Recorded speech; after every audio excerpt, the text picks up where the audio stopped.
Hello, all. This is Damini. Welcome to yet another episode of Discover Study Abroad. So, today we have Dhaval Patel with us, who has got into one of the top universities in the world, that is University of Toronto, for his masters in mechanical and industrial engineering.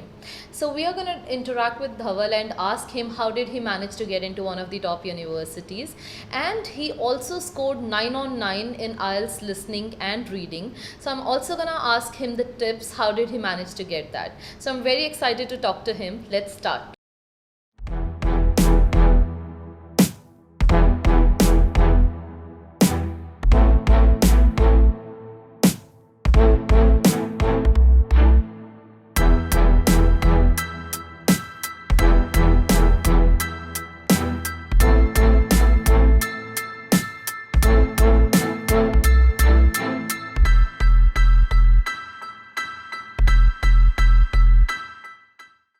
So, hi Dhaval, thanks for taking out time for joining us today. So, how are you today?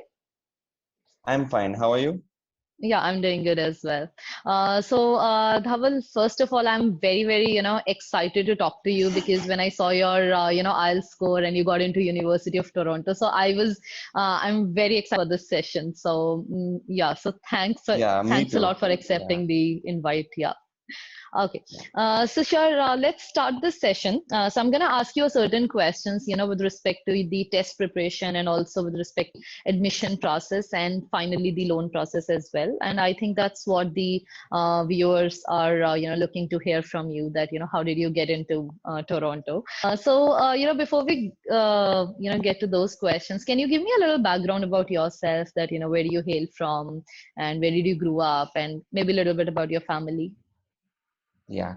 So I'm Dhaval Kumar, as we already know. I belong from Surat, Gujarat, and Okay. my parents are in agriculture. So I belong from a small village in Surat, and I have been born and brought up in Surat itself. I did my Okay. high school, so till 12th standard, I was in a boarding school that was in Valsad, and then I Okay. shifted to VIT for my university. Okay. Okay. Sure. So, I mean, how did your parents perceive? Because you mentioned that, your parents are in farming. So, how did they perceive the idea of, you studying abroad? Because I believe your brother is already in Canada. So, was it easy for you, or Yeah. was it, still difficult to convince them that you want to go for your higher studies? No, nothing in particular. Like they have never forced any decision on me. So I was given the freedom, whatever I wanted to do. So they always supported me in whatever my decision was. So they are also excited about my master's study. So in that Okay. way, I'm quite grateful. Yeah. Okay, sure. This idea of whole, studying abroad, was it always there in your mind, or when you worked for, I think after graduation, you worked for a couple of years, right? And then, you Yeah. decided to go for your master's. So, was it, came like just 6 months and year back, or was it always there that, I'll work for a few years and then I'll go for my master's abroad? Yeah, in a way, it was always there from right from my last year of undergraduation. So I always wanted to Mhm. do my master's study, but before picking up a course, I just wanted to be sure like what I wanted to do during my master's. So I just went Okay. into the industry. I just realized what are the requirements, like which areas should I focus during my master's. That will give me a more return. Like it will be quite profitable. Like if I directly went Okay. after my undergraduation, I might not be sure about some areas which might be more interesting, which I might find more interesting. Uh, so I just wanted to take a few years and realize what is my real interest. So Okay. after working, I just decided now is the right time. So actually, it was last year, but because of the pandemic, I had to defer my admission by 1 year. So Okay, sure. Got it. So now, when we think of studying abroad, the first step is always, we start from the test preparation, right? I could see that you have written your GRE as well as your IELTS exam.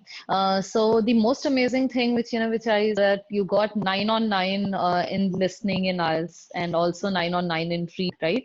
Overall, it was yeah, 8 bands. So how did you, manage to get that kind of scores, 9 on 9 in listening and reading? yeah. So how many did you prepare So for that? yeah, like particularly for IELTS, I just prepared almost for 2 or 3 weeks. So Okay. reading and listening, I was quite comfortable. I was used to the speed they speak. So listening was quite I find it comfortable, but there are a few tips which I think are beneficial, particularly for Oh, listening. okay. So Sure. So can you share whatever it the with us that, what are those tips? yeah Yeah. yeah so like uh, I don't know if it works for everyone, but this worked for me. Whatever the speed of listening recording that they have in the test, it is quite clear, and we can clearly understand what the questions are, what are the conversations that are going on, and the questions that they're asking. It is quite clear, and it is in a sequence. So in Okay. that way, we can keep track of all those questions. But if while practicing, if we speed up the speed of the recordings, we might get a better understanding. Like we can try to grasp more details in quite a short period of time, and that training or that practice might help us in the exam as well. So in exam we Okay. might stumble, we might miss a few points, but if we train in this way, I think we can train our mind to process more information in a short period of time, and that we can keep a track during the exams also. So I think Okay. that worked for me. I used to speed up the recordings during practice and finish my exam well before the allotted time, but that helped me in my exams. I could clearly understand what the conversations were going on, so that speed clearly helped me. Mm-hmm. Okay, okay. So I think that's something, very unique tip which I have heard, that, increase the speed of the recording. That's what you're saying, while you're Yeah, practicing, because so that, it is the actual exam, you find it a little slow, so you, grasp it accurately each and yeah, every point, yeah, right? yeah, Okay, yeah. got And it. one more thing for Hmm, IELTS is like before starting the recording, they'll give us some time so we can read out the questions quickly and try hmm, to understand the blank if it is a noun or adjective or a verb. Like in that way, whenever the sentence is, we can clearly okay, this will be the answer. So that might give hmm. a head start. In that way, I Okay, think that is also a good habit. okay, got it, got it. So with reading also, any particular, Yeah. tips, So yeah, okay. for reading as Uh, well, I used to just scheme the questions clearly, like quickly what the questions are. And but hmm, for reading, there is a quite trick. Like they might ask us some confusing questions. We might think that one answer is for only one question, but there might be one multiple questions which might have similar answers. So okay. while while we should keep those questions in mind and read carefully. Like I heard that people say just read it quickly, don't focus on Hmm, too many details like initially, but that we might miss some points in those cases. Like if we read it quickly, we might hmm. miss some points. So what I used to do is initially I used to read it a little bit carefully, and whatever the prospective answers I think like this might be the answer, I used to highlight it on the paper. And Okay. in the exam also, I just highlighted those. So while answering the questions, we can clearly like if there are multiple answers which I think this might be the answer, this might be the answer, we can trim it out and we can finalize the answer. So Okay. that is the sequence that I followed for my reading. Okay. So after lighting, you used to read it again, is it? Like, Yeah, yeah, yeah, after you yeah. have like expected answers. Okay. Got it. So Fine. yeah, So I expected think those answers I would are highlight. Yeah, yeah, okay. So I think those are very useful tips, and I'm sure people who are watching this are gonna, all of them, all of you should score 9 on 9 in listening and reading after, following these tips. Yeah. So Dhawal, my next question to you is, you have got into one of the top universities in the world, University of Toronto, which is ranked one in Canada. So how do you feel about this whole thing?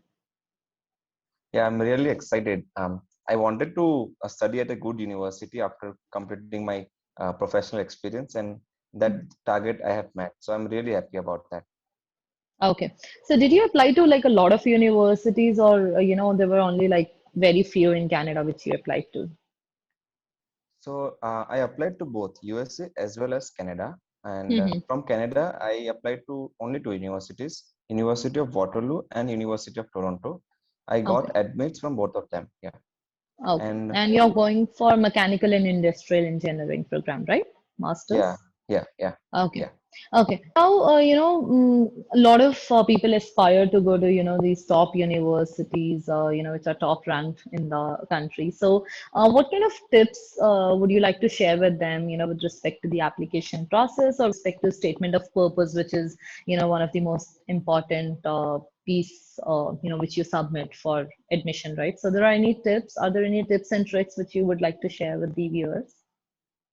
Yeah, so particularly if you want to get into a good university, according to me, what I feel is first of all, we need to maintain a good score, that is grade, CGPA. That is the first step. I think they don't want someone who has failed too many subjects. It might get difficult. Okay. Yeah. Yeah, So yeah, they, for like sure. I had few of my friends also applying. So based on that, according to my observation, that is Mm. what I realized that they really look into the CGPAs very seriously.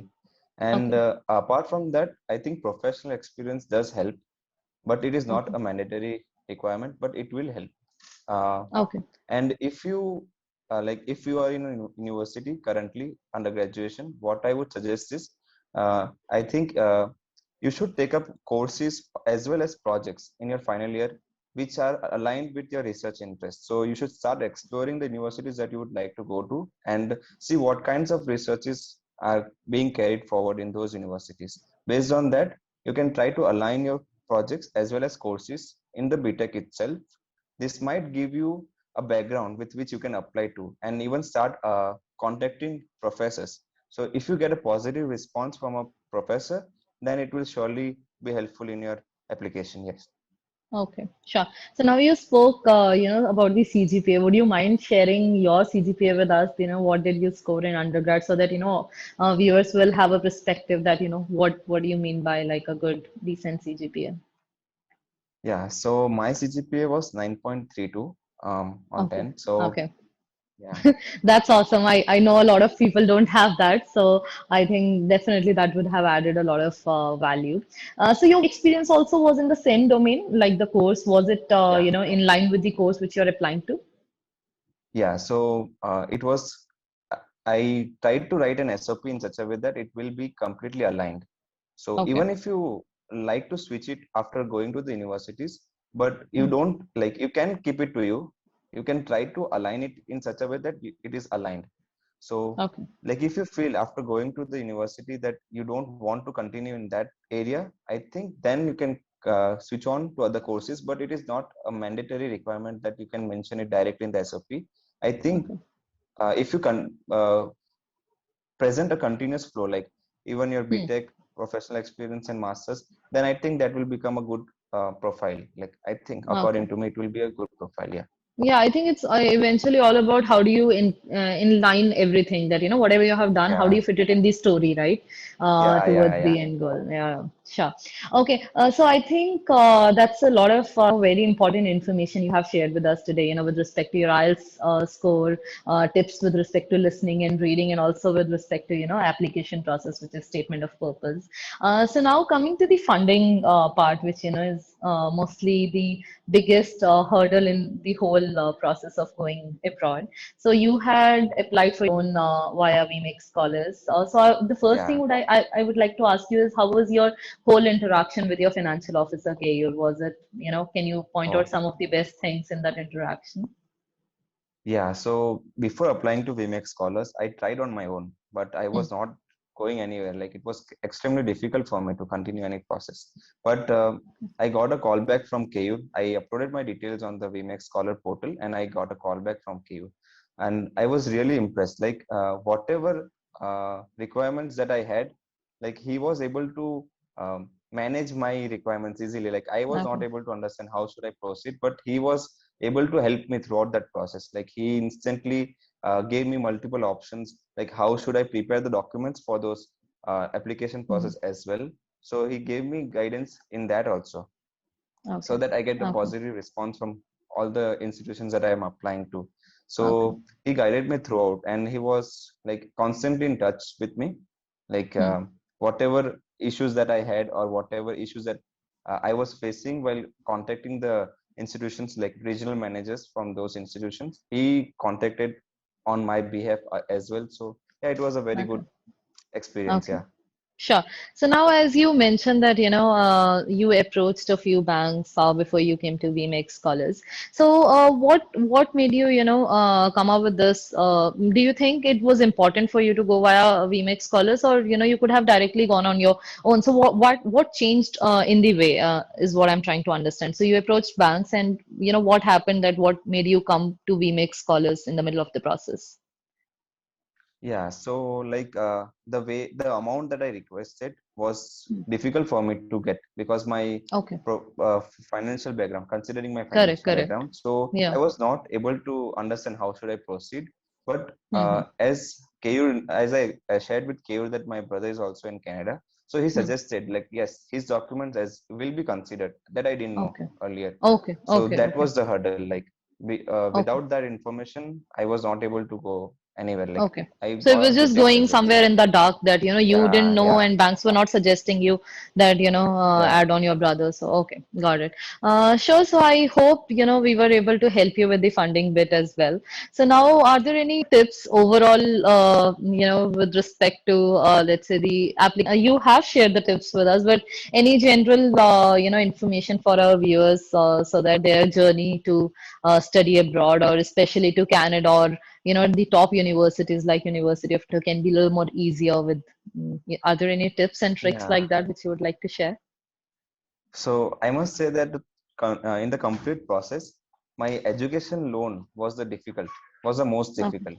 So Okay. what I would suggest is before starting, start from the financial conditions. Like Okay. start from the backwards. Like you understand your financial situations and then shortlist universities based on that. I didn't do that. I just Okay. applied randomly in the universities that I wanted to, but I don't Mm. think that was the most optimum way. What I Okay. would suggest is start from the financial situation. Like you can even get help from um, initially itself before applying itself. You can get help from, for example, any VMX scholars itself. Like I think they might help you in that way also, like Yeah, we initially do. I itself. mean, a lot of people, think in that way. So, Dhaval, that's very, common situation in India. When you think of studying abroad, a lot of people come to us beforehand that, tell me how much loan will I be eligible for, and as per that, I'll plan the kind of universities I should apply Yeah, to yeah. because, yeah. Oh, so So that's an yeah, I would important suggest tip, like I guess. Yeah. yeah, Hmm. I missed it. I missed it during my application. Hmm. I would have saved a lot of application money And I as think well, but University of that Toronto is very expensive, right? yeah, yeah, yeah. It's Okay. expensive. So Okay. after you get it, then you might think, no, no, I want to go there. So if Hmm. even like some emotions will come in way. Yeah, So I yeah, think we exactly. can, Hmm. yeah. So Okay, we but can but start I from I the think you have taken the right decision. I mean, even though you didn't analyze the cost of University of Toronto or your yeah, eligibility for a loan of amount, but I think you got in there and finally the funds part also was yeah. sorted.